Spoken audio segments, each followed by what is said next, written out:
This story is titled, I Found Out My Girlfriend of 8 years was cheating on me with my best friend at his freaking wedding. To top it off, I found out all my friends knew about it and were laughing at me behind my back. Instead of flipping out right away, I played it cool, acted like I didn't know. Then, at the wedding, I dropped the bomb and nuked not just his big day, but his whole life.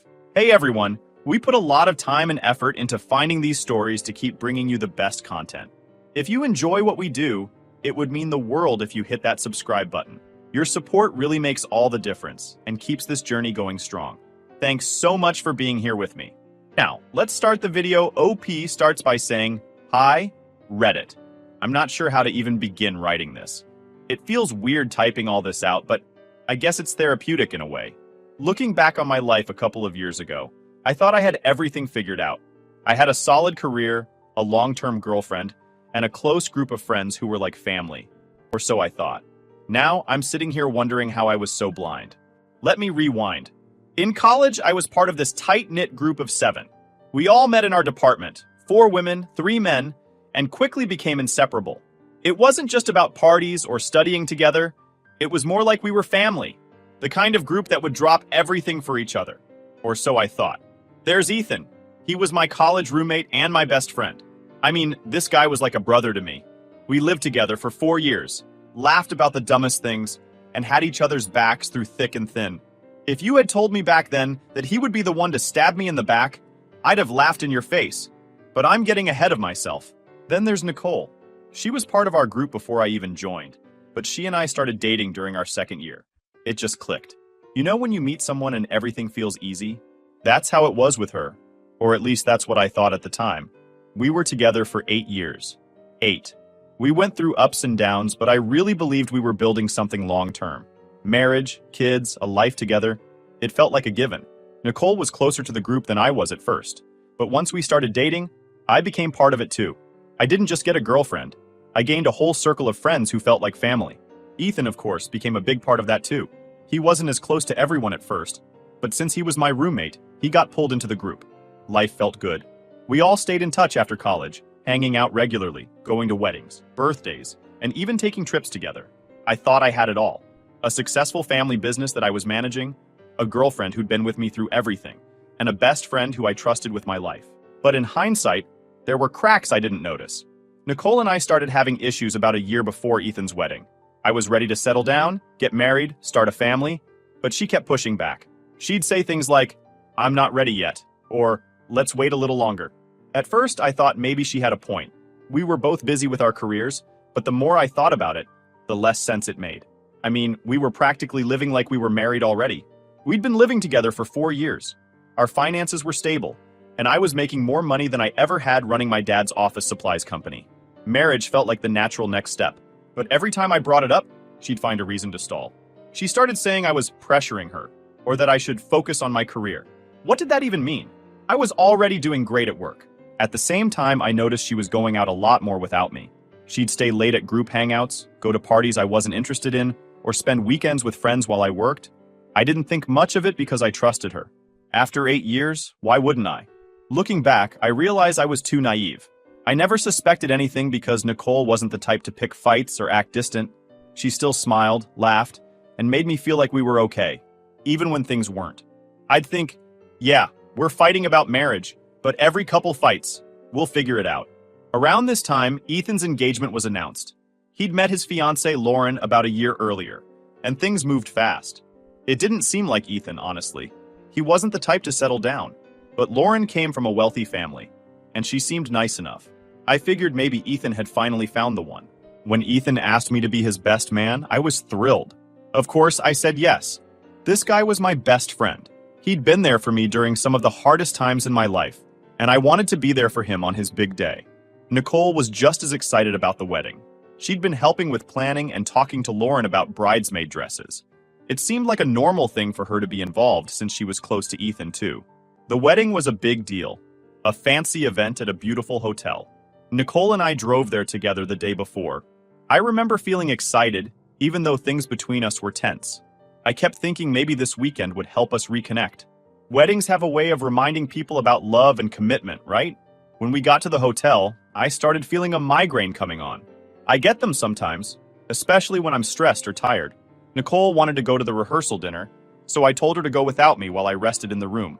Later that evening, the migraine got worse, and I realized I'd forgotten my meds. I decided to head to the parking lot to grab the car and find a pharmacy. That's when it happened. I don't know how to describe what I felt when I saw them. Ethan and Nicole were in my car, kissing like they were teenagers sneaking around. At first, I thought my eyes were playing tricks on me. I stood there frozen, unable to move, just staring at them. It felt like my brain was shutting down, trying to make sense of what I was seeing. They didn't even notice me. They were too caught up in each other. I don't know how long I stood there. 30 seconds? Minute? Felt like an eternity. My chest tightened, my hands shook, and for a moment, I thought I was going to throw up. Instead of confronting them, I walked away. My mind was racing, but I knew I couldn't just explode in the parking lot. I needed to think, to figure out what to do next. So I went back to the hotel and sat in my room, staring at the walls. The betrayal felt like a knife twisting in my gut, but I didn't cry. Not yet. I was too numb to cry. That night, everything started unraveling. But it wasn't just about Nicole and Ethan. As I was about to find out, the betrayal went much deeper than I could have ever imagined. I didn't sleep that night. I tried, but every time I closed my eyes, the image of Nicole and Ethan in the car burned into my brain. I kept thinking, how could they do this to me? Cole, the person I thought I'd spend the rest of my life with, and Ethan, my best friend, the one guy I thought would always have my back. The more I thought about it, the angrier I got. By morning, my mind wasn't just spinning from betrayal. It was racing with questions. How long had this been going on? Was it a one-time mistake or something more? And perhaps the scariest question of all, did anyone else know? Nicole came back to the room late the previous night, pretending everything was normal. She asked me if my migraine was better, kissed me on the forehead, and climbed into bed like nothing had happened. I wanted to scream at her right then and there, but I couldn't. Not yet. I needed answers first, and I needed time to think. The next morning, I forced myself to act normal. I greeted everyone at breakfast, smiled when I saw Ethan, and even made small talk with Nicole. I could feel my stomach turning every time I looked at them, but I couldn't let on that I knew. If they thought they'd gotten away with it, they'd slip up again. That's what I was counting on. After breakfast, I decided to do a little reconnaissance. I hadn't said anything to anyone yet, but I was desperate to know if this was a secret between just Ethan and Nicole, or if other people in our group knew. I figured the easiest way to find out was to hang around and listen. Later that afternoon, I overheard something that shattered me even further. I was heading back to my room when I passed one of the suites where a few of our friends were staying. The door was slightly ajar, and I could hear laughter coming from inside.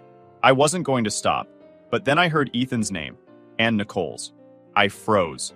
At first, I thought I'd misheard, but then I heard Kyle, one of the other guys in our group, make a joke about Ethan and Nicole's secret rendezvous. He said something about how, one day, they're going to get caught, and the rest of them laughed. They know, I thought. My stomach dropped as I realized the truth. Not only were my girlfriend and best friend betraying me, but my entire friend group was in on it. They all knew. The worst part? They were laughing about it. Not one of them seemed to care how much this would hurt me. It wasn't just betrayal. It was humiliation. These people, who I'd spent years trusting and caring about, were sitting in that room making jokes at my expense. I couldn't listen anymore. I walked away before they noticed me, but their laughter echoed in my head. The betrayal suddenly felt so much bigger. It wasn't just about Nicole and Ethan anymore. It was all of them. Every single one of them had been lying to me, covering for Nicole and Ethan while laughing behind my back. When I got back to my room, the weight of everything hit me all at once. I sat on the edge of the bed and let out a shaky breath. My hands were trembling and I could feel tears welling up, but I didn't want to cry. Crying felt weak. Instead, I sat there for what felt like hours, trying to figure out what to do. One thing was clear. I wasn't going to let this slide. I couldn't just confront Nicole and Ethan in private and let them walk away unscathed. They'd humiliated me, so it was only fair that they felt the same pain. And if the rest of our so-called friends were complicit, they deserved to be exposed too. That's when the plan started to take shape. The rehearsal dinner that evening was torture. I went because I didn't want to tip anyone off that something was wrong, but sitting across from Ethan and Nicole was unbearable. I kept watching them, looking for signs. They didn't sit next to each other, but there were little things, stolen glances, subtle smiles, that made my blood boil. At one point, Nicole even leaned over and whispered something to me about how beautiful the venue was. I nodded, but all I could think was, "You were kissing Ethan in my car less than 24 hours ago. How dare you?"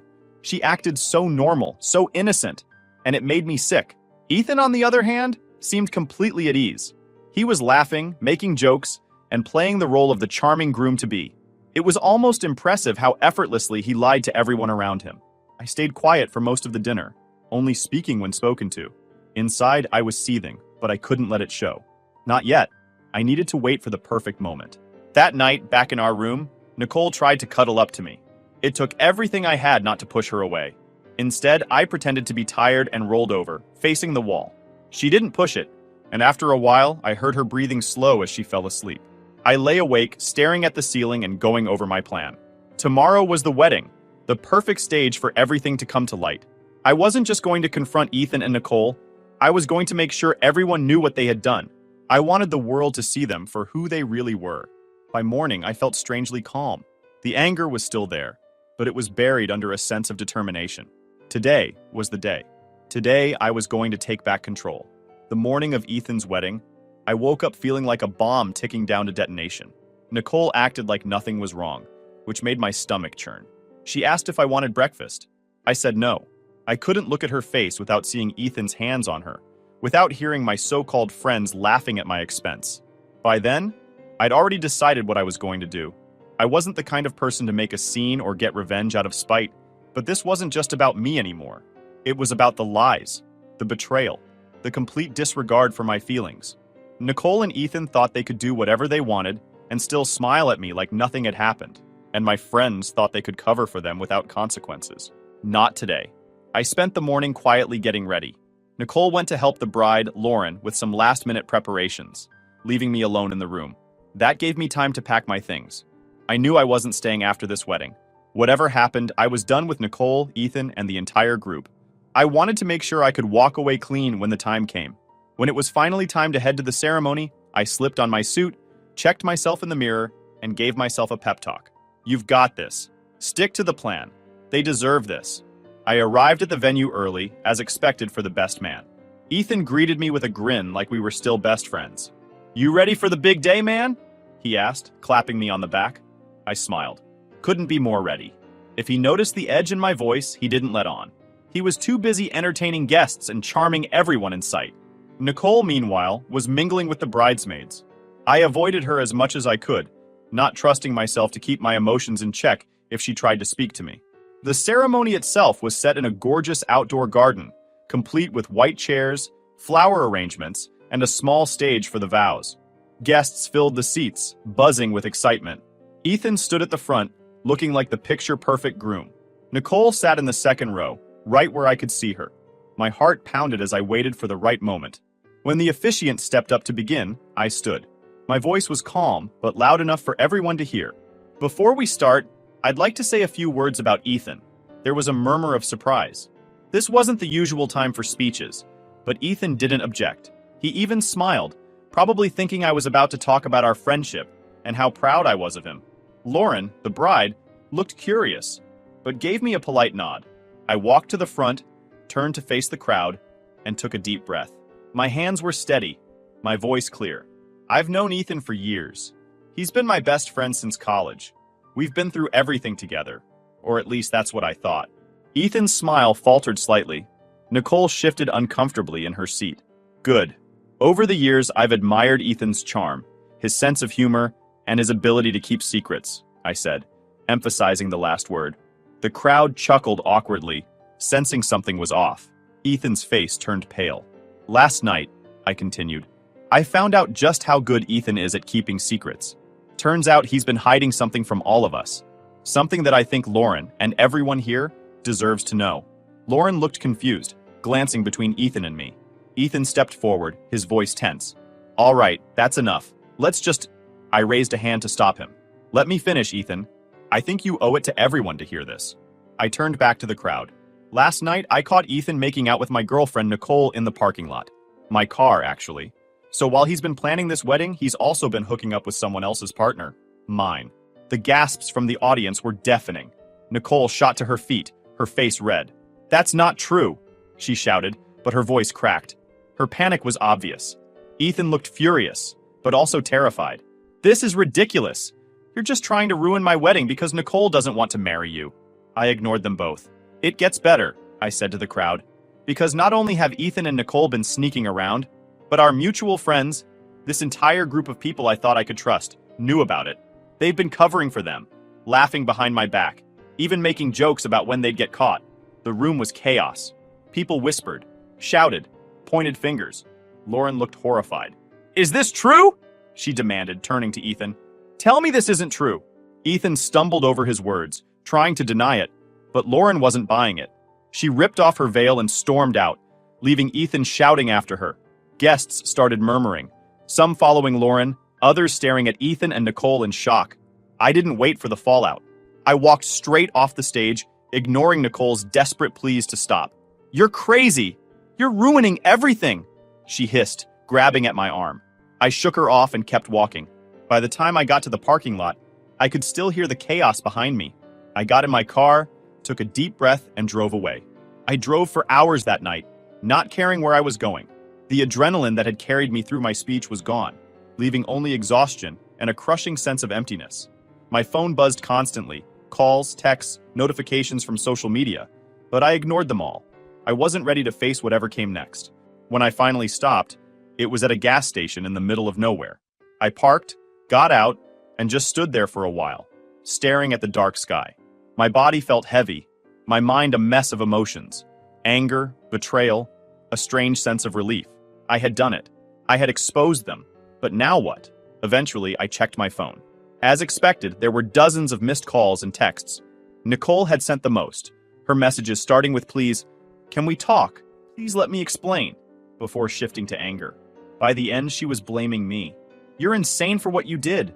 You didn't have to ruin everything. Do you even realize what you've done to Ethan?" Good. She was upset. She deserved to be. There were messages from Ethan too, though fewer. Most were furious, accusing me of being jealous and vindictive. "You just couldn't handle that Nicole didn't want to marry you, so you tried to ruin my life. Guess what? You didn't just hurt me, you hurt Lauren and my parents too." The rest of my so-called friends had chimed in as well. Some were furious at me for airing dirty laundry in public. Others were apologetic, claiming they didn't know the full story, as if that excused their complicity. I didn't respond to any of them. I wasn't ready. Instead, I got back in my car and drove to my parents' house.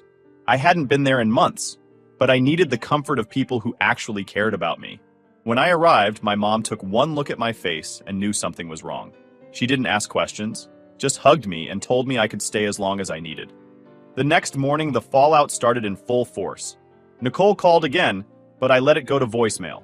This time, she sounded desperate. "Please, can we just talk? I know you're mad, but we've been together for 8 years. Don't throw that away over one mistake. I need to explain." Her words made me laugh bitterly.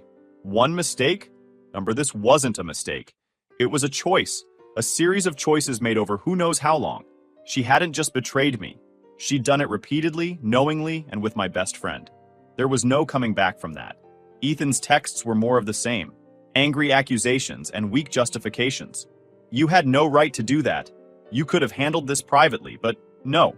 You had to humiliate me in front of everyone. You're just bitter because Nicole doesn't love you anymore." For a moment, I felt a flicker of doubt. Had I gone too far? But then I remembered the laughter I'd overheard. The smug looks on their faces when they thought I didn't know. No, I hadn't gone too far. If anything, they deserved worse. By day 2, the silence from Lauren's side was broken. One of Ethan's groomsmen, who I barely knew, messaged me. "Hey, just wanted you to know Lauren called off the wedding completely. She's staying with her parents now. Ethan's in bad shape. His parents are furious and they've kicked him out for lying to them." Good. That was the least Ethan deserved. Still, a small part of me felt guilty. Not for Ethan, but for Lauren. She was collateral damage in all this, and I hadn't wanted to hurt her. But she deserved to know the truth before committing her life to someone as deceitful as Ethan. As for Nicole, she was still living in our shared apartment. I couldn't stomach the thought of seeing her, so I asked my brother to go and pack my things. He didn't ask questions, just showed up at the apartment and called me when he was done. "You're better off without her," he said, handing me the boxes. I couldn't have agreed more. The real turning point came on day 3. when Nicole showed up at my parents' house unannounced. My mom answered the door, and the look on her face when she called for me said it all. Nicole was desperate. I stepped outside to talk to her, mostly because I didn't want her causing a scene. She looked terrible, like she hadn't slept in days. "We need to talk," she said, her voice shaky. I crossed my arms. "About what?" She started rambling, apologizing, blaming stress, saying she never meant for it to go this far. She even had the audacity to say Ethan didn't mean anything, and that she had been confused about our relationship. "You've been pressuring me to get married," she said, "and I felt trapped." I laughed bitterly. Trapped. You could have talked to me. You could have broken up with me if that's how you felt. But no, you decided to cheat on me with my best friend. Don't try to make this my fault.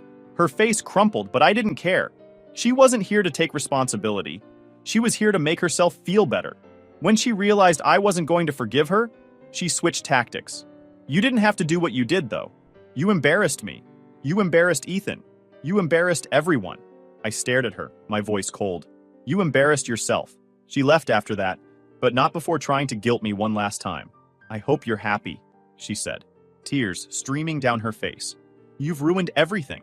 As she walked away, I felt an odd sense of closure. For the first time since this nightmare began, I felt like I could finally breathe. Though, the fallout from my speech didn't just affect Nicole and Ethan. It rippled through the entire group. Word spread quickly among mutual friends, and most of them took sides. A few reached out to apologize, claiming they didn't realize how serious the situation was. Others stayed loyal to Ethan, saying I'd crossed a line by ruining his wedding. I didn't care. I blocked them all. By the end of the week, I was done with them. Nicole, Ethan, Kyle, the whole group, they were out of my life for good. It hurt to lose so many people I'd considered family, but it was better than staying surrounded by liars and betrayers. After the wedding, I thought the betrayal ended with Nicole and Ethan. But as the days passed, I couldn't stop thinking about the rest of my so-called friends. The ones who laughed behind my back, the ones who knew and chose to say nothing. They weren't just bystanders. They were complicit. They covered for Nicole and Ethan, joked about it, and acted like my pain didn't matter. I could have let it go and walked away from all of them, but that didn't sit right with me. They thought they could get away with treating me like a fool, but they were wrong. I wasn't going to explode in anger or confront them directly. No, I had a better plan. One that let me stay in the shadows while they faced the consequences of their actions. Kyle was the loudest one that night in the hotel room. He was the one who made the joke about Ethan and Nicole getting caught one day, and laughed the hardest. I remembered that smug tone in his voice, the way he seemed to relish my ignorance. If anyone deserved a dose of karma, it was him. Kyle worked for a mid-sized tech company as a sales manager. He loved to brag about how much his boss trusted him, and how he was on track for a promotion. But what most people didn't know, what I learned from our late-night hangouts, was that Kyle had a little side hustle, selling company leads to competitors for quick cash. He'd once drunkenly told us how easy it was to make a few $1,000s under the table without getting caught. That night, I put my plan into motion. Using an old email account I'd created in college, I drafted an anonymous email to Kyle's company. I included screenshots of his texts, where he bragged about selling leads, along with a detailed account of how he did it. I made sure to delete any identifying details that could trace the email back to me. Within a week, I heard through the grapevine that Kyle had been fired. Apparently, his boss didn't take too kindly to betrayal. I didn't feel a shred of guilt. Kyle had laughed at my expense, betrayed my trust, and thought he was untouchable. Now he knew how it felt to lose everything because of his own actions. Sarah wasn't as vocal as Kyle, but her silence was just as damning. She'd been part of the group for years and always claimed to be a neutral party whenever there was drama. But neutrality is just another word for complicity, and her laughter that night proved where her loyalties lay. Sarah prided herself on being a food blogger. She had a moderately successful Instagram account and even worked with a few local restaurants to promote their menus. But what she didn't tell her followers was that many of her glowing reviews were fake. She charged small, struggling restaurants for positive write-ups, regardless of the food quality. She'd once joked about writing a 5-star review for a place she never even visited. I knew exposing her would hurt her carefully curated image, and that's exactly what I did. I created a burner account and started reaching out to the restaurants she'd worked with. I posed as a concerned diner and shared screenshots of her texts, where she blatantly offered to improve their ratings for a fee. Some of these restaurants were already struggling, and Sarah's actions were exploitative at best. It didn't take long for one of the restaurant owners to post a scathing review of her. They exposed her fake reviews and included screenshots for good measure. The post went viral locally, and Sarah's reputation took a nosedive. Her followers dropped, her partnerships dried up, and she eventually deactivated her account. Amy was the social butterfly of the group. She thrived on gossip and was the one who kept everyone connected. She was also the one who always acted the friendliest to my face, even after everything. But that night in the hotel room, I heard her loud and clear. She wasn't laughing as much as Kyle or Sarah, but she didn't stop them either. Amy worked as a marketing consultant, and her reputation was everything. She loved to name-drop her high-profile clients and brag about the events she helped organize. But there was one thing she never talked about: the fake degree she used to get her foot in the door. Back in college, Amy had confessed to me in a moment of vulnerability. She dropped out halfway through her program, but had a friend forge a degree for her so she could apply for jobs. She'd been skating by ever since, relying on charm and luck to climb the ladder. I waited until she posted about landing a new client, one of the biggest accounts of her career. Then I sent an anonymous email to her employer, complete with links to public records showing she never actually graduated. It didn't take much to connect the dots. Within days, Amy's new client dropped her, and her employer launched an internal investigation. She wasn't fired outright, but she lost her biggest account, and her reputation took a hit. Word spread quickly in her industry, and she found herself struggling to get new work. The other two members of the group were minor players in the betrayal, but I didn't let them off the hook completely. One had a habit of posting overly personal details about other people's lives on social media, so I anonymously reported several of their posts for violating privacy guidelines. Their account was temporarily suspended, and they had to clean up their act. The other? They loved to gossip at work, spreading rumors about coworkers to climb the corporate ladder. I made sure their boss received a tip about their behavior, which led to some uncomfortable conversations and a warning. It wasn't as dramatic as the others, but it sent a clear message. You can't act without consequences forever. The best part of all this? None of them ever suspected me. I stayed completely in the shadows, watching as their lives unraveled in small but significant ways. It wasn't about revenge for revenge's sake. It was about accountability. They laughed at my pain, covered for Ethan and Nicole, and thought their actions would never catch up to them. They were wrong. By the time the dust settled, I felt a strange sense of closure. I didn't need to confront them or hear their apologies. I didn't need to argue or justify my actions. I simply removed them from my life and let the consequences of their behavior speak for themselves.